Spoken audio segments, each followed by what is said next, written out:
गिनती की किताब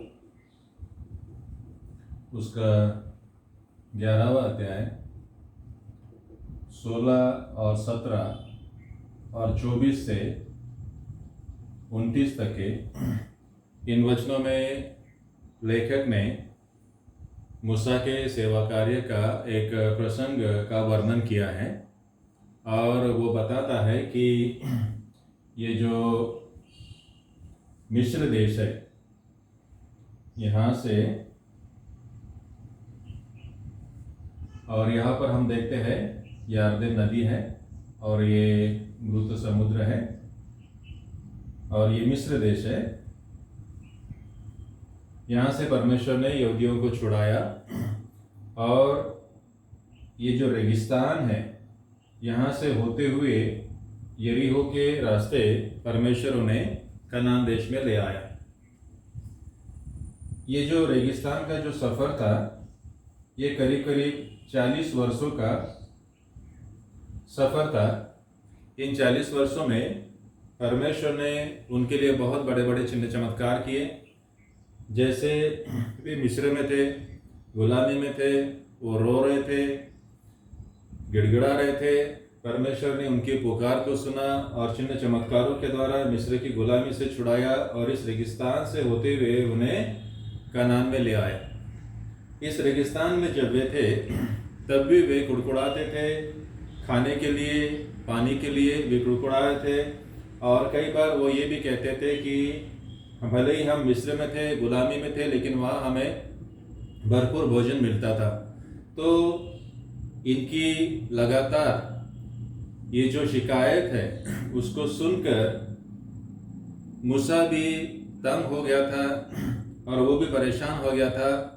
और गिनती की किताब उसका जो 12वां अध्याय है उसमें हम देखते हैं वो परमेश्वर से प्रार्थना करता है कि परमेश्वर इन लोगों का जो भार है, खास करके 11वें वचन का जो आखिरी भाग है, गिनती की किताब उसका 11वां अध्याय और 11वें वचन का आखिरी भाग, मूसा परमेश्वर से कहता है तू इन लोगों सब लोगों का भार मुझ पर डाला है।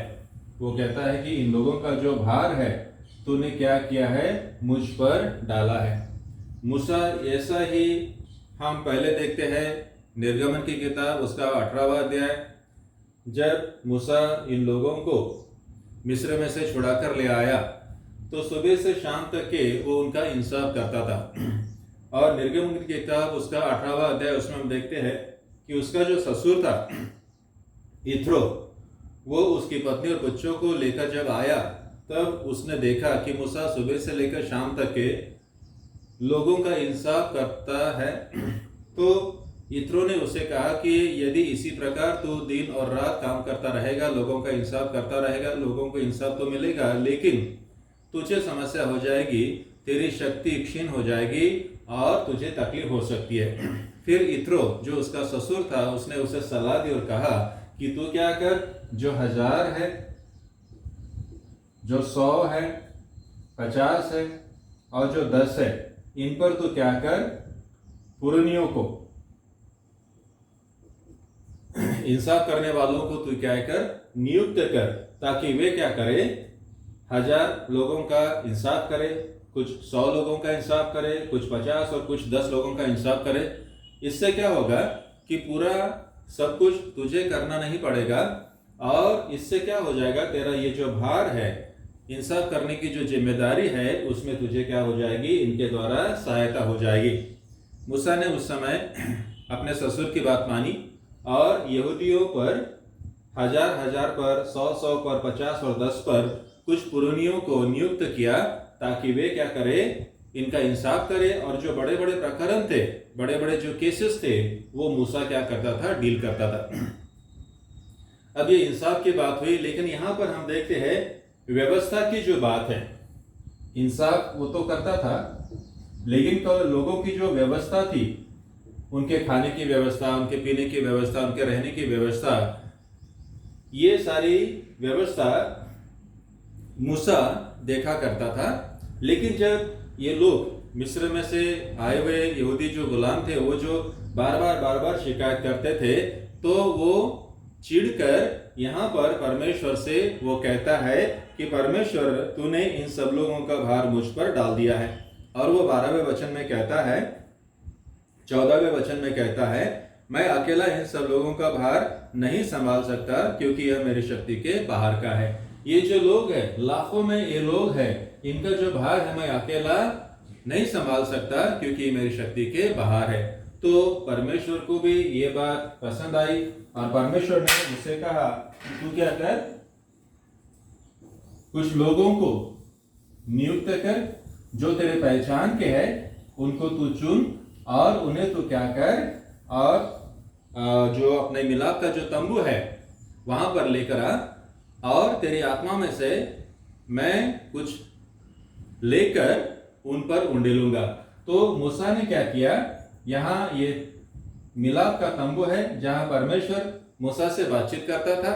यहाँ पर उसने क्या किया, करीब करीब 70 लोगों को उसने क्या किया है, चुना है, जो उसके पहचान के थे। और ये इजराइलियों के पुरनिये थे, मतलब अगुवे थे, और कुछ सरदार थे। इनको उसने चुना है और इनको मिलाप का जो तंबू है वहां पर वो ले आया। परमेश्वर ने मूसा की आत्मा में से कुछ निकाला और उन पर उंडेल दिया ताकि परमेश्वर की आत्मा इन्हें भी प्राप्त हो जाए। तो यहाँ पर हम देखते हैं मूसा जो लोगों का नेतृत्व करता था, लेकिन बहुत सारी बातें उसकी शक्ति के बाहर थी। तो परमेश्वर ने इंसाफ करने में उसे सहायता करी और व्यवस्था करने में भी उसकी सहायता करी है। लेकिन देखिए बाद में क्या हुआ कि जिनको चुना, उसके पहचान वाले जो 70 लोग थे उनको चुना, लेकिन उनमें 2 लोग ऐसे थे, एल्दाद और मेदाद। ये 2 लोग यहाँ तंबू के, मिलाप के तंबू के पास नहीं आए। ये जो छावनी थी, बाहर का जो एरिया था, यहीं पर बाहर में रहकर ये लोग क्या करने लगे हैं, संदेश देने लगे हैं। ये लोग बाहर में संदेश देने लगे हैं। हालांकि परमेश्वर ने मूसा से कहा कि ये जो 70 लोग हैं जो तेरे पहचान के हैं उनको चुन और मिलाप का जो तंबू है वहां पर लेकर आ। लेकिन ये जो 2 थे, एल्दाद और मेदाद, इनकी गणना ये 70 में थी, लेकिन वे मिलाप के तंबू के पास नहीं आए और यहाँ छावनी के बाहर थे। और यहाँ बाहर रहकर वो क्या करने लगे, संदेश देने लगे। कभी कभी जिनको हम चुनते हैं उनमें इस प्रकार के स्वभाव के, विचार के कुछ लोग होते हैं जिन्हें हम थोड़ा विद्रोही विचार के या विद्रोही स्वभाव के लोग कह सकते हैं। हालांकि ये समर्पित होते हैं, प्रभु की सेवकाई के लिए समर्पित होते हैं, लेकिन उनका जो स्वभाव होता है, थोड़ा विद्रोही स्वभाव होता है। वो व्यवस्था में रहकर सेवा नहीं करना चाहते कि वह नहीं कर सकते, क्योंकि उनका जो स्वभाव है वो थोड़ा अलग स्वभाव होता है। वो समर्पित तो होते हैं, प्रभु की सेवा तो करते हैं, लेकिन स्वतंत्र रीति से वो सेवा करना चाहते हैं। किसी व्यवस्था में रहकर, बंधनों में रहकर वो सेवा नहीं करना चाहते हैं, लेकिन फिर भी परमेश्वर ने उनको चुना है। लेकिन क्या हुआ, जब ये दोनों एल्दाद और मेदाद छावनी के बाहर रहकर संदेश देने लगे तो वहां पर एक जवान था। इस जवान ने क्या किया, मूसा ने इन 70 लोगों को चुना और उन्हें मिलाप के तंबू के पास बुलाया। सब के सब यहां पर आए, लेकिन इन 70 में से जो 2 थे, एल्दाद और मेदाद, ये छावनी के बाहर रहकर संदेश देने लगे। तो ये जो जवान था ये मूसा के पास जाता है और मूसा को बताता है कि जिनको तूने चुना है उनमें से 2 लोग छावनी के बाहर रहकर क्या कर रहे हैं, संदेशा दे रहे हैं।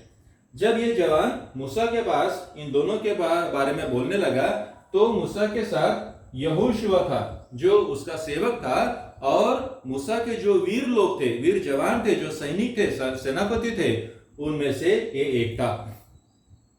तो इसकी बात सुनकर यहोशुआ मूसा को कहने लगा, तू क्या कर, इनको मना कर, तू क्या कर, इनको मना कर। 28वें वचन में हम देखते हैं, गिनती की किताब उसका 28वां वचन, जो उसका सेवक था और उसके चुने हुए वीरों में से था, उसने मूसा से कहा है, मेरे स्वामी उनको रोक दे। तो ये जो यहोशू है मूसा से कहता है कि ये जो है एल्दाद और मेदाद जिनको तूने मिलाप के तंबू के पास बुलाया, यहाँ आकर उन्होंने संदेश देना था, लेकिन तेरी बातों को उसने माना नहीं। छावनी में रहकर ही वो क्या करते हैं, संदेश देते हैं। तो तू क्या कर, इनको क्या कर, मना कर। अब मूसा की जो है प्रतिक्रिया देखिए। उसके पहले हम यहोशुआ का स्वभाव देखते हैं। क्यों यहोशुआ ने ऐसा कहा होगा, क्यों कहा होगा कि मूसा उन्हें क्या कर, तू रोक। अब देखिए मूसा क्या कहता है 29वें वचन में, क्या तू मेरे कारण जलता है। मूसा यहोशुआ से कहता है, क्या तू मेरे कारण जलता है, क्या तेरे मन में जलन है, क्या तेरे मन में ईर्ष्या उत्पन्न हुई है, क्या तू हेवा करता है। ये जो जलन है, ये जो ईर्ष्या है, ये मनुष्य की बहुत बड़ी समस्या है। खास करके जो अगुवे हैं, जिनको परमेश्वर ने चुना है, जिन्हें परमेश्वर ने सेवकाई की जिम्मेदारी सौंपी है, उनके मनों में यदि जलन या ईर्ष्या उत्पन्न होती है, तो ये जलन और ईर्ष्या सेवकाई में क्या होती है, बड़ी अड़चन हो सकती है। मूसा ने उससे कहा, मेरे कारण तू क्या करता है, क्या तू जलता है। क्यों? पर मूसा ने यहोशू से ऐसा कहा होगा क्योंकि मूसा उसे बहुत अच्छी तरह से जानता था। वो उसका सेवक था और उसके चुने हुए वीरों में से एक था। और जब मूसा ने उसे कहा तू मेरे कारण क्यों जलता है, क्योंकि मूसा ने उसे परखा होगा। क्यों मूसा ने उसे कहा तू मेरे कारण जलता है, क्योंकि उसमें जलन और ईर्ष्या उसने देखी है।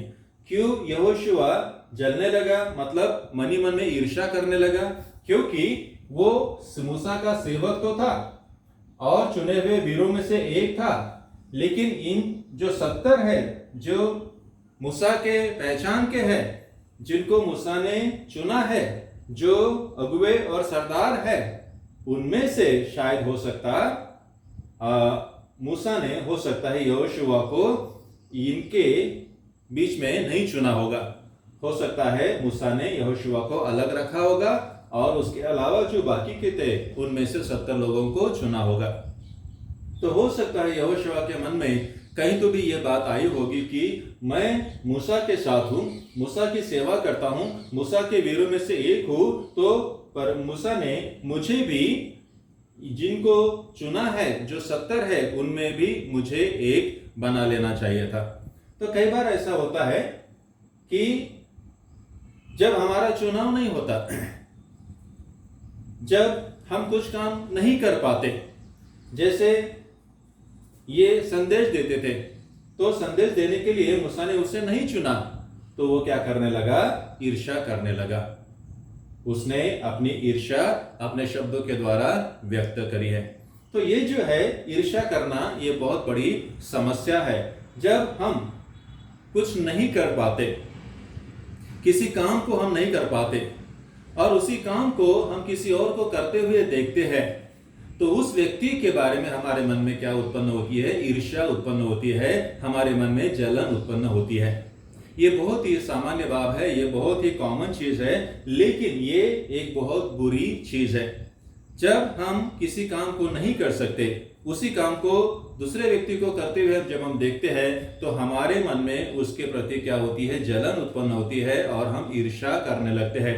और ये जो ईर्ष्या है, ये जो जलन है, ये हमारे शब्दों में से क्या होती है, व्यक्त होती है। हमारी निंदा या टीका या फिर जो हम बुराई करते हैं, उसके द्वारा हमारे मन की जो ईर्ष्या है, जलन है, वो व्यक्त होती है। हम सभी जानते हैं, जो लोमड़ी थी, एक लोमड़ी थी और खट्टे अंगूर की जो कहानी है, हम सभी जानते हैं।